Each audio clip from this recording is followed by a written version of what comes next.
If you're thinking about consolidating your debts to try to pay them off faster, please watch this video.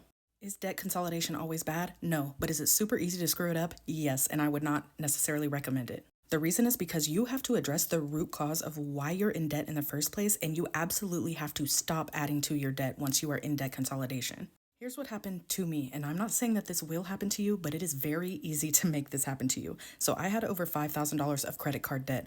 I got a personal loan offer to consolidate my debt, and at the time I thought this was a great idea. I was like, yes, I can make everything in one place, make one payment towards all of my debts, and that will be good.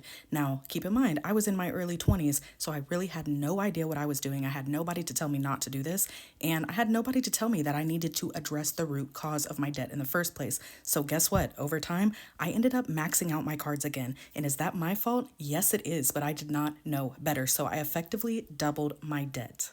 Now, to make matters even worse, I now had over $5,000 of credit card debt, which is high interest debt. And on top of that, I had a personal loan, which was over $5,000, which had an even higher interest rate than my debt did in the first place. So I was in a really bad spot. Now, it's really easy to look at this and say, well, that was your fault. That was stupid. Why would you do that? And yeah, that's true. Why would I do that? But at the time, I didn't know better. And you would be surprised how easy it is to rack up these cards again. Consolidation route, make sure that you are addressing the root cause of why you're in debt in the first place.